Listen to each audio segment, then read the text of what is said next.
Hi guys, a very good afternoon to all of you. Welcome back to Venus Law classes. So guys, आज हम बात करेंगे section number 32 clause 1 की dying declarations के बारे में. इसके केसेस भी करेंगे और गाइस इस कॉन्सेप्ट को हम दो वीडियोस के थ्रू समझेंगे. पहले मैं आपको बेसिक्स बताऊंगी कि what is dying declaration, on what landmark authority we can rely upon. Video number 2 में हम बात करेंगे procedure with regard to dying declaration so that we can have a complete understanding of the topic. So let's continue with the video. So firstly you have to take down the associated maxim, that is nemo moriturus praesumere mentere. इसका मतलब होता है a man will not meet his maker with a lie in his mouth. कहने का मतलब है कि suppose there is a person who is at the verge of his death. हम ये नहीं कह सकते कि मरता बंदा झूठ नहीं बोलता, हमारी हमेशा यही सेइंग होती है. तो हम एक्सपेक्ट नहीं कर सकते a person who is at death bed वो झूठ बोलेगा. हाउएवर अगर आप कॉन्ट्रेरी प्रूव कर दो कि yes he was tutored etcetera या इलविल थी, so that is a different case. But हम एक प्रिजम्पशन के साथ चलते हैं. That is how we are saying dying declarations are admissible. So section number 32 का पहले मैं आपको थोड़ा सा ब्रीफ देती हूँ. सेक्शन नंबर 32 में उन स्टेटमेंट्स के रेलेवेंसी की बात की गई है. ये स्टेटमेंट्स उन पर्सन्स ने दी है who cannot give direct evidences. Still those statements are relevant. कब कब ऐसा होता है, what are the situation? Main provision कहता है a person who is dead cannot be found incapable of giving evidence and whose attendance cannot be procured without an amount of delay and expense of the court. So guys, यहाँ पे हमारे लिए ये relevant है a person who is dead. तो हम dying declarations की बात कर रहे हैं अपने टॉपिक में कि पर्सन की डेथ हो चुकी है और हम उन स्टेटमेंट्स को जो उसने मरने से पहले दी है उनकी रेलेवेंसी की बात कर रहे हैं. सो गाइस, अगर आप यहाँ देखोगे statement must be either written or verbal. अगर आपको याद होगा मैंने एक केस कराया था क्वीन वर्सेस अब्दुल्ला. उसमें मैंने आपको बताया था कि विक्टिम ने साइंस यूज किए थे and though sign they were also held to be dying declaration of the victim. So कुछ टॉपिक्स इंटरकनेक्टेड होते हैं. That is why it is very important that you go through all the videos. तो आगे देखते हैं. पहले हम direct का एक रीडिंग लेंगे. It says when a statement is made by a person as to the cause of his death or as to any of the circumstance of the transaction which resulted in his death. या तो directly आपने cause बताया कि इसने मुझे shoot किया था.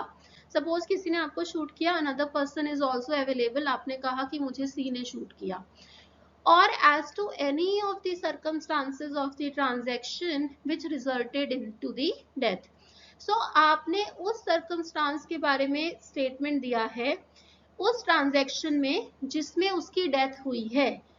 इन cases in which the cause of that person's death comes into the question. इसको मैं बहुत अच्छे से इंटरप्रेट करूंगी with the help of a recent case.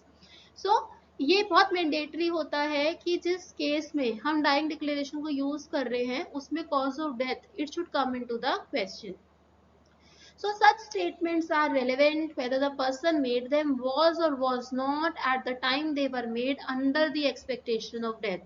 क्या यहाँ पे हमारा और इंग्लैंड का लॉ डिफर करता है? That is another question.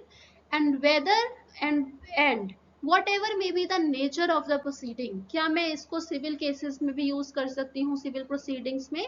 Answer is yes, they are giving it a very wider scope in which the cause of death comes into the question. So ये हमने सिर्फ अभी डायरेक्ट रीडिंग किया है. So statement होनी चाहिए या तो direct on the cause of death या फिर it should be related to a circumstance. किस ट्रांजैक्शन में? अ ट्रांजैक्शन, ये सर्कमस्टांस ऐसे ट्रांजैक्शन का in which death resulted. So two parts में हमने इसको डिवाइड किया. नाउ सबसे पहले आपको समझना है कि 32 section number 32 it is an exception to the rule of hearsay evidence. क्योंकि स्टेटमेंट किसी और को दी गई and now that person he is coming into the court and he is deposing the fact. तो आपका खुद का स्टेटमेंट नहीं था, आप किसी और के स्टेटमेंट की बात कर रही हो. So that is why it is an exception to the rule of hearsay. and makes admissible the statements of a person who dies provided the statement relates to the cause of death or exhibits circumstances leading to the death, यानी कि death transaction होना चाहिए। फिर उसके बाद आपको कैसे पता चलेगा कि कब से ट्रांजैक्शन स्टार्ट हो गई, whether that was a circumstance in which the death resulted. तो हम बात करते हैं एक टेस्ट की, that is the test of proximity. अब हम यहाँ पे कहते हैं, इसको बहुत लिटरली कंस्ट्रू मत करना कि बहुत टेक्निकलिटीज आए।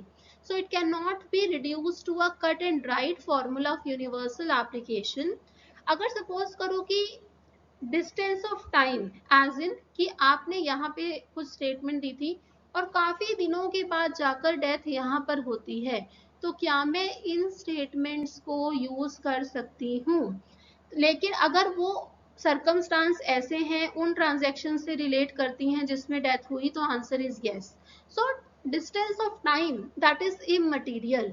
सो अगर आप इसको पढ़े, for instance where a death is a logical culmination of a continuous drama long in the process as it were a finale of this story। अब यहाँ पे डेथ हो गया, so the statement regarding each step, कहीं पे भी statement दी गई हो connected with the end of the drama, that is the death, would be admissible because the entire statement would be read as an organic whole and not torn from the context। आप मैं यहाँ पे PPTs देखो, ऐसा भी है कि हम ऐसे भी वीडियो बना सकते हैं समझाने के लिए, but why I read the cases and make pointer is कि यहाँ से ना आपको लैंग्वेज कर सकते हो आप विथड्रॉ कि हमें ऐसे लिख कर आना है, राइट। सो ये हेल्पफुल रहता है आपके लिए पीपीटीज।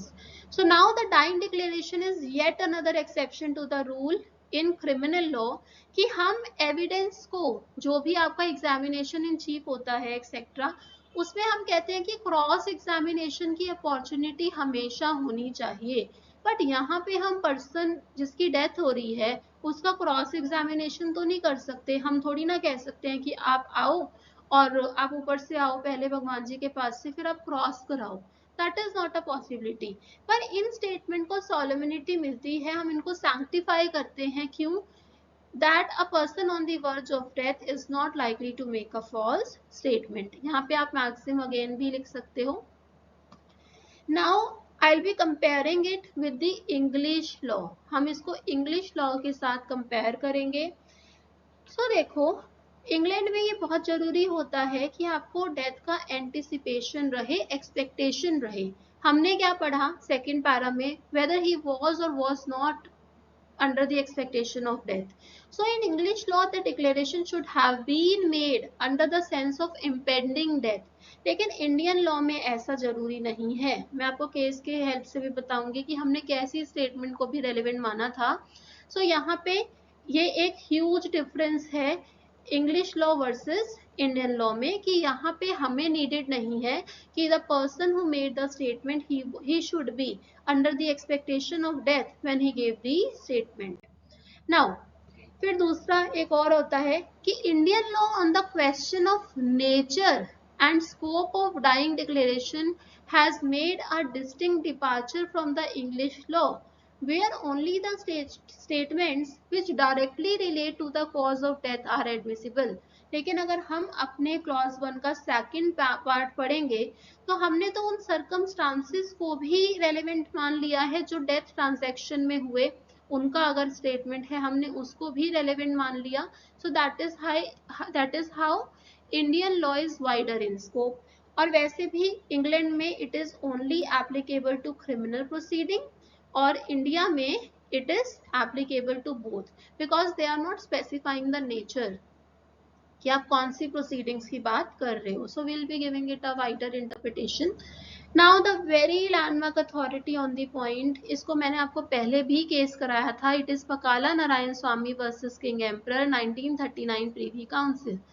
अब इसमें क्या होता है, मैं आपको थोड़ा सा फैक्ट्स बता देती हूँ यहाँ पे केस के, कि सपोज करो यहाँ पे there is H and there is W और यहाँ पे एक्यूज्ड हैं और उनकी वाइफ है W1। अब इन W1 ने H से कुछ पैसे उधार ले रखे हैं। वन फाइन डे वो इनको लेटर लिखती हैं कि H आप आइए और अपने पैसे लेकर चले जाओ।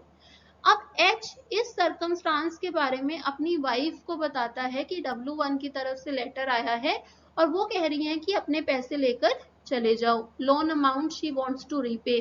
अब वो कहता है कि मैं जा रहा हूँ कल पैसे लेने। तो फिर कल की ट्रेन पकड़ते हैं, वो पैसे लेने चले जाते हैं।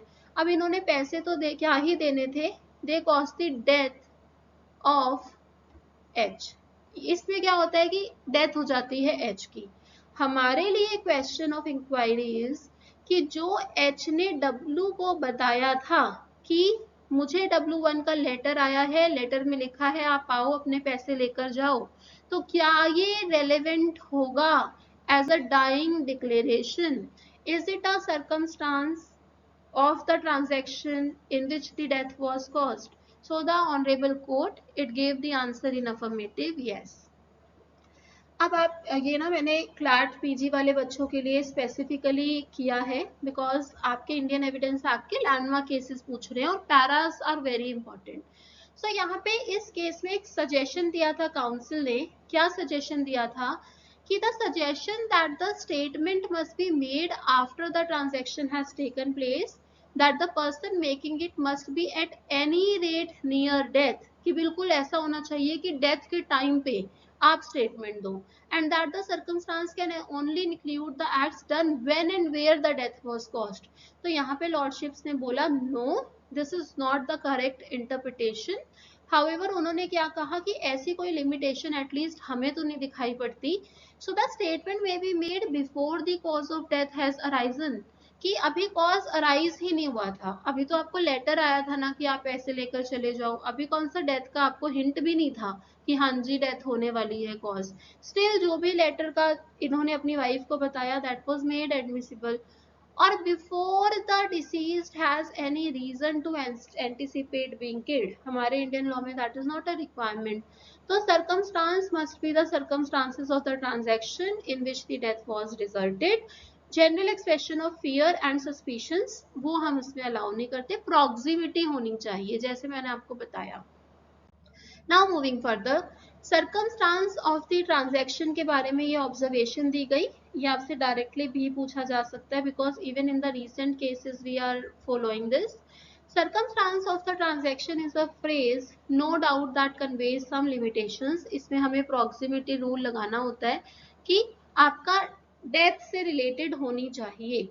It is not as broad as analogous use in circumstantial evidence which includes evidence of all relevant facts. ठीक है, तो इतना ब्रॉड तो नहीं है ये कि हम कहें कि सारे relevant facts इसमें आ जाएं।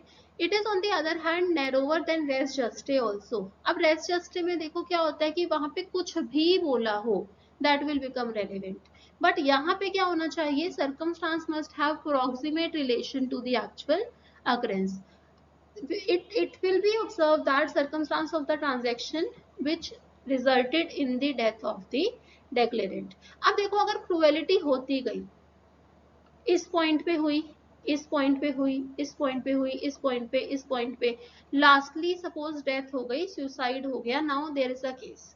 अब आप ना ये मत सोचना कि हमेशा 302 का ही केस हो। अगर होमिसाइडल वाला केस हो, अगर सुसाइड का भी केस है, क्वेश्चन तो आ रहा है ना डेथ का, 304B का, डाउरी डेथ का हो, हर केस में ये लग सकता है, आप इसको नैरो मत समझना।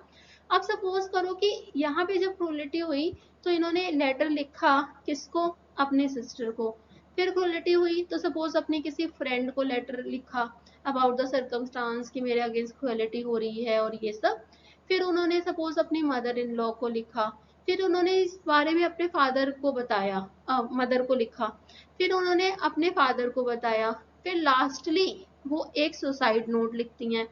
अब इसके बाद डेथ कॉज हो जाती है। अब क्वेश्चन उठता है ये जो लेटर्स लिखे हैं इन्होंने या जो मदर को बताया है etcetera, can we say it is a dying declaration? Answer is yes, because cruelty is related to the death of the victim. So guys अभी हम यहीं पे इस वीडियो को रोकेंगे, नेक्स्ट वीडियो में हम समझेंगे कि प्रोसीजर क्या है और ये सर्कमस्टांस एक्सेट्रा इसका क्या मीनिंग होता है।